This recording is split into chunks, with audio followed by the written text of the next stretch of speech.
So in this lecture, now we are going to study, after completing the study of all the quantum numbers and the Pauli's exclusion principle, we are going to write down the electronic configuration of few elements. Specifically, we are going to write down the electronic configuration of a single valence electron atoms, those are alkali metals, and two valence electron atoms, those are alkaline earth metals. So before beginning to write these electronic configuration, we should know what is electronic configuration and how to specifically write it for different elements. So the distribution of electrons in various subshells around the nucleus.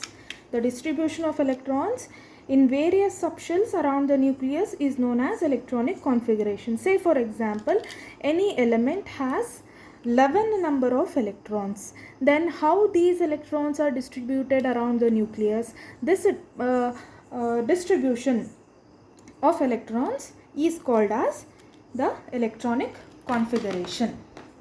So, the distribution of electrons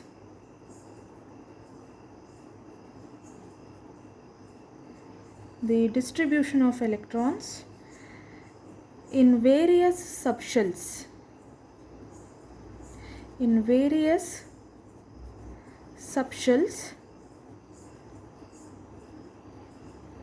around the nucleus is called as electronic configuration. It is just like defining the address of an electron. If an electron is in the atom, how do we define it? Address. Where does it reside? That is called as electronic configuration. So there are few rules in while writing the electronic configuration of any element. So in describing the main shell of the electron, we use the quantum number called as principal quantum number. So the first rule is the value of the principal quantum number, PQN. The value of the principal quantum number, which is usually denoted by small n, is written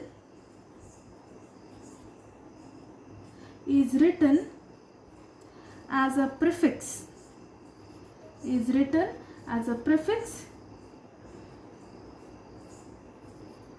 to the letter representing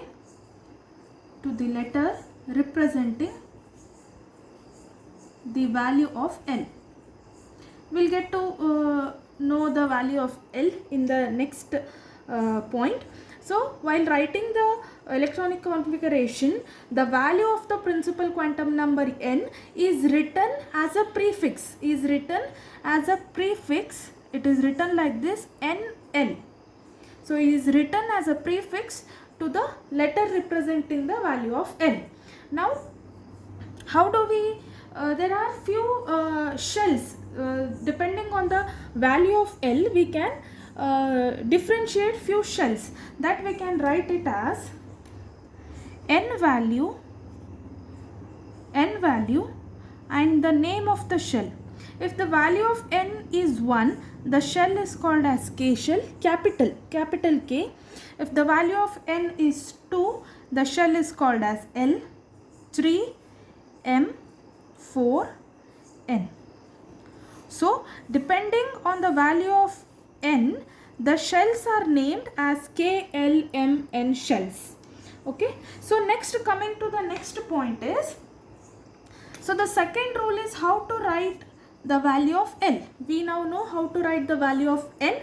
Now we'll come to know how to write the value of N. So while describing the value of L, small letters are used.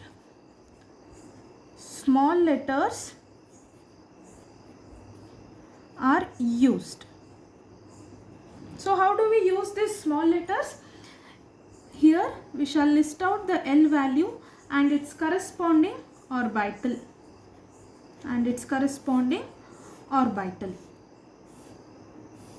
if the value of L is 0, its orbital is called as small s. These are all small letters.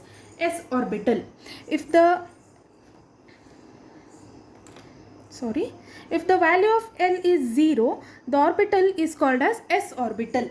If the value of L is 1, it is p, 2, d, 3, f, 4, g, and so on and so forth. It continues. This is just a convention of naming this orbital. So it was just a convention. So the principal quantum number n is a prefix, and prefix to the value of L, whether it is S, P, D, F, G, H, so on.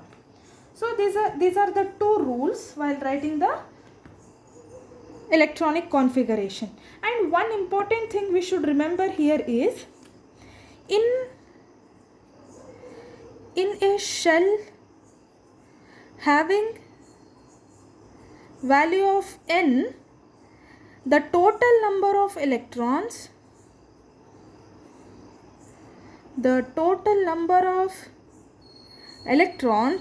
will be 2n square. Say for example, if the value of n is 1, then the total number of electrons will be 2.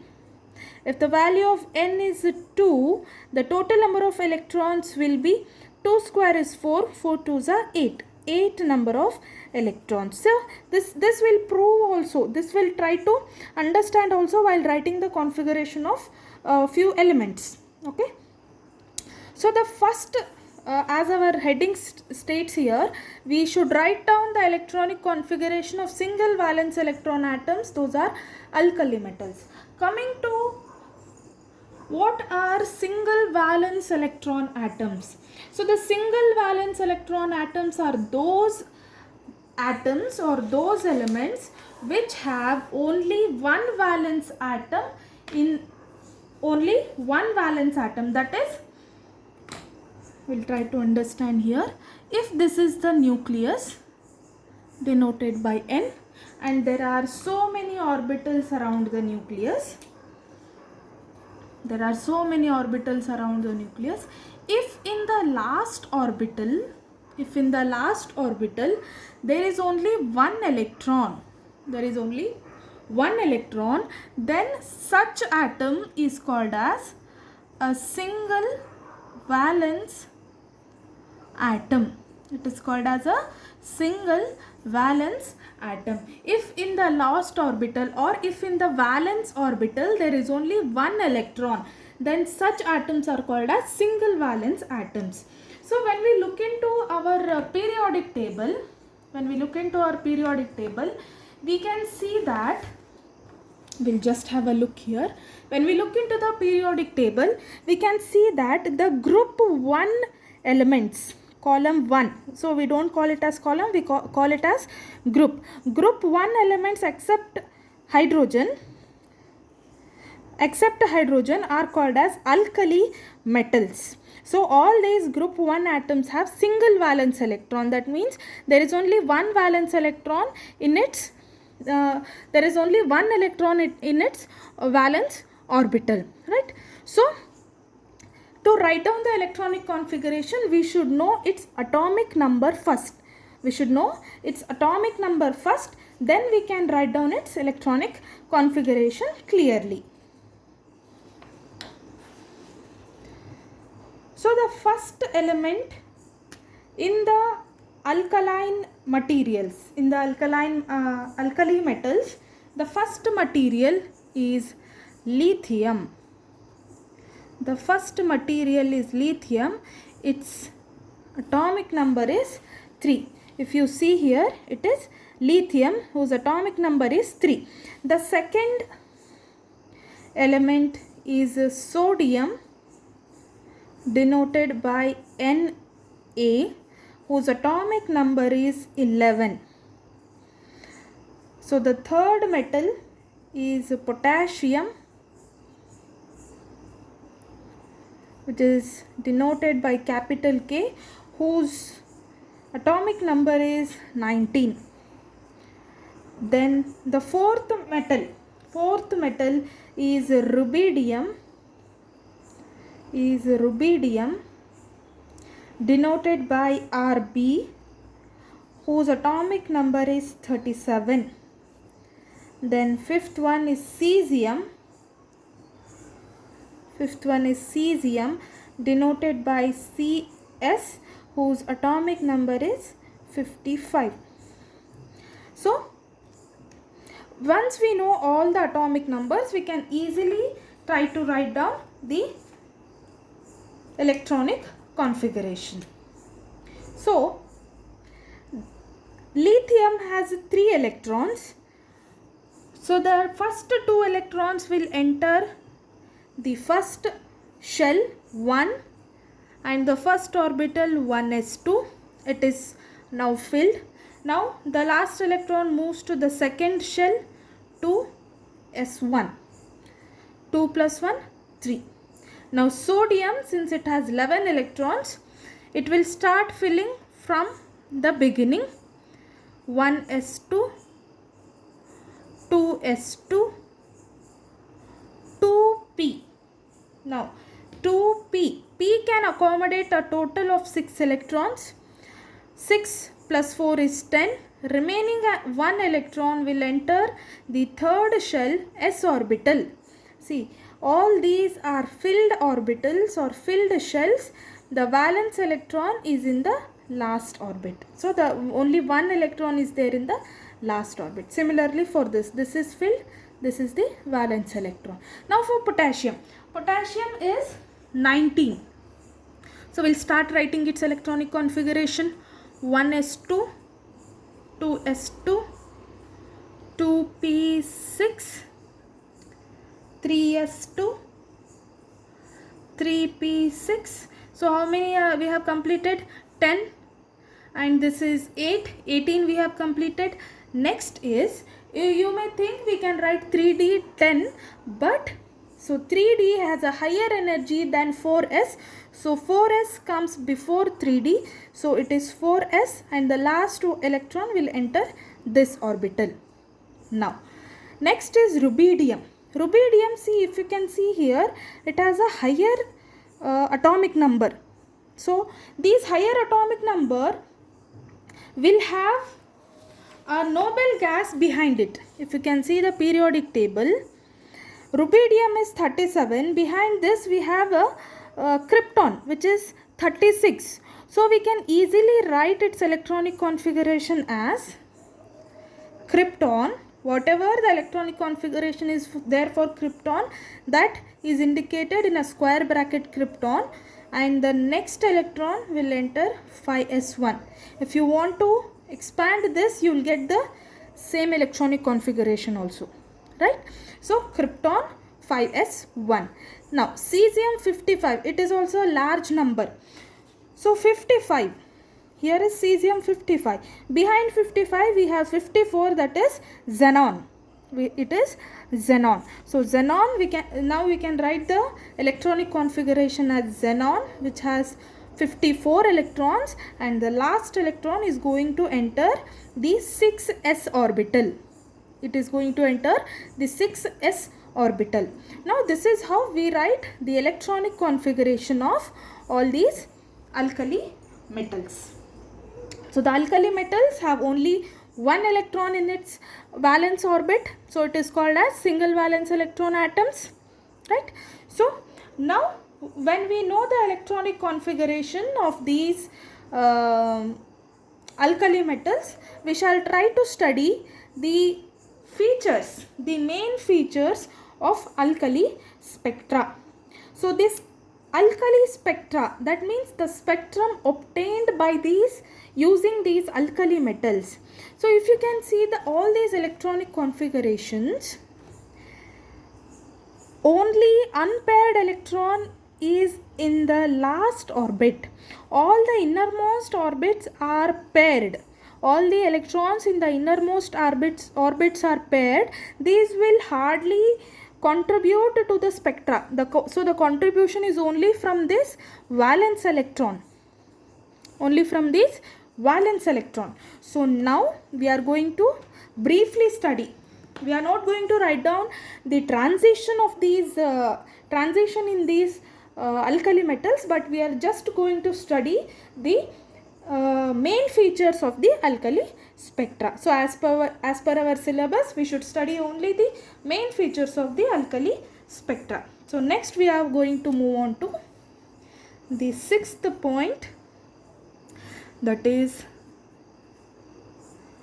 main features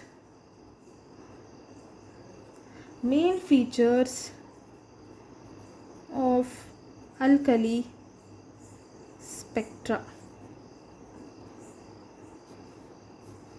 Main features of alkali spectra. So we already have studied in our during our Bohr's theory of atom that there are 5 series given by the hydrogen spectrum. Namely, if we try to list it out, the series were Lyman series, Balmer series, Paschen series, Brackett series, and the fifth one is Pfund series. So these are the series obtained in a hydrogen spectra. So these series were represented by a formula given by Balmer. It was called as the Balmer's formula.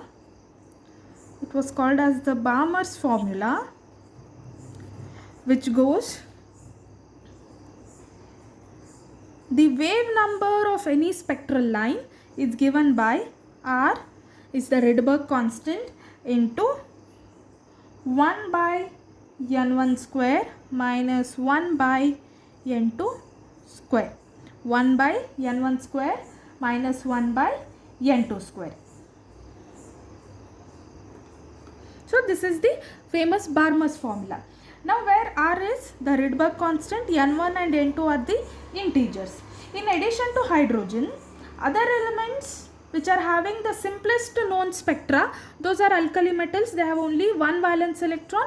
So these are the simplest, they give the simplest spectra. So each alkali atom contains one valence electron in addition to the completely filled subshell of electrons. So therefore the spectra emitted by these elements is or are characterized by a single valence electron. These are characterized by a single valence electron. That's what we have discussed earlier, right? So since there are 4 types of levels in alkali atoms, if we draw the electronic transitions, we'll come to know, but we shall not go into that depth. So we know when we draw the electronic transition, we know that there are 4 types of levels. There are 4 types of levels in alkali metals. So there are 4 different series obtained.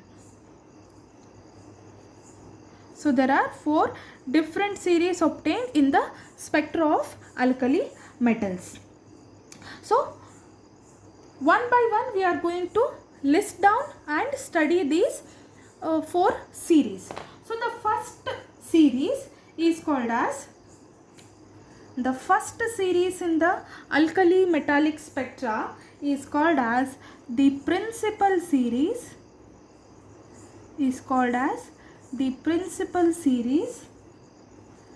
of bright and most intense lines. See, in the heading also only we have described what are these principal series. So the principal series are bright and most intense lines.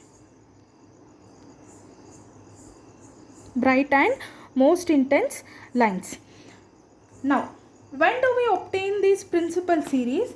Whenever there is an electronic transition, whenever an electron takes a transition from any of the higher P level, from any of the higher P level to 3s level, from any of the higher P level to 3s level, then we can obtain then higher or same value of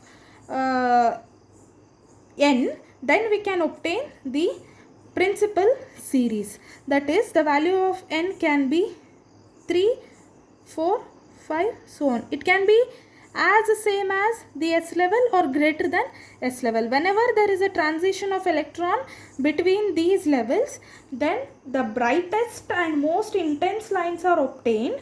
Those are called as the lines in the principal series. So this is also expressed using a formula, given by the wavelength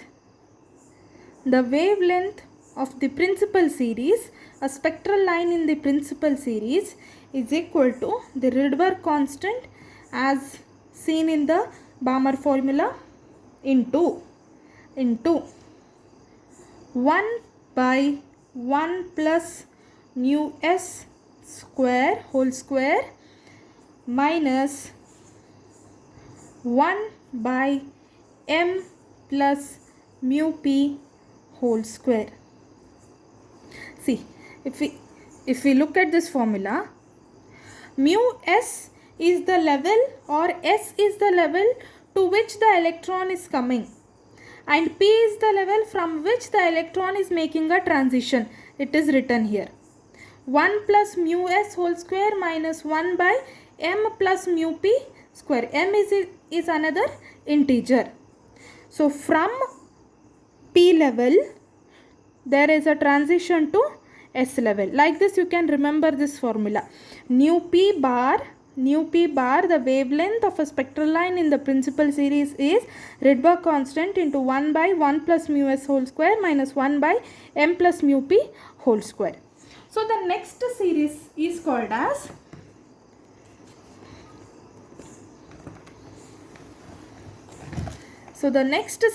called as the second one, which is the sharp series of fine lines. The sharp series of fine lines. That means from the heading we can see that these are sharp lines of fine lines. There are fine lines in these series. So these series are obtained whenever there is a transition from NS level to 3P level. So sharp starts from S, the transition also starts from S. Like this, these are few tricks how we can remember these things. So from NS level to, if there is a transition to 3P level, where N can be 4, 5, 6, because S has a lesser energy than P, then if we take N as 3, there cannot be a transition. So N must be higher than whatever the value of P it has. So N can be 4, 5, 6, so on. So these series are represented by the same kind of formula. Nu bar S, sharp series, that is denoted by suffix S, that is equal to R Rydberg constant by 1 by 1 plus mu. What we have to write here? From which level to which level the transition is occurring? So it is mu p square by 1 by m plus mu s whole square. From S level to P level there is a transition. So this is the sharp series. So the next series which we will study now is called as the third series. It is the diffuse series. It is the diffuse series of comparatively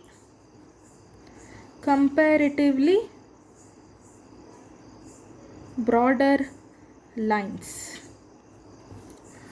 Diffuse series of comparatively broader lines. That means the spectral lines what we obtain are not fine, they are slightly broader. So they are called as diffuse series. The spectral lines are diffused.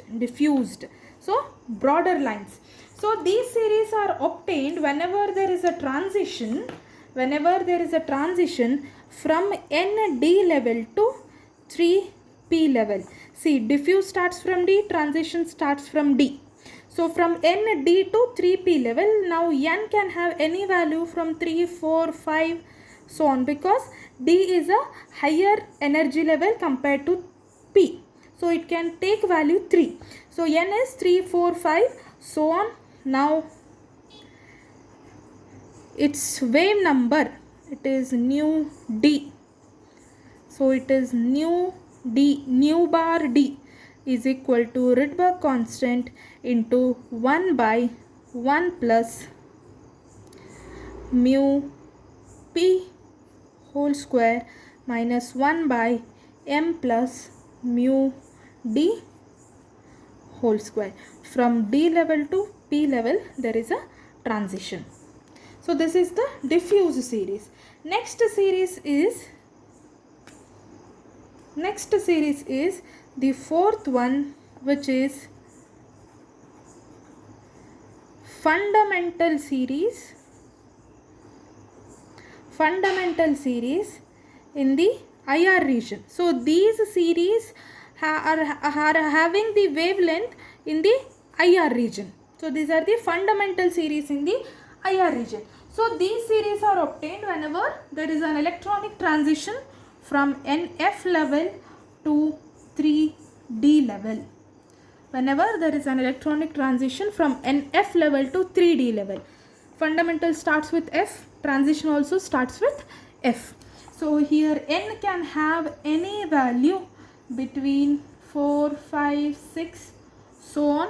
So its wave number can be written as nu F bar is equal to R into 1 by 1 plus mu D whole square minus 1 by M plus mu F whole square. Very easy to remember.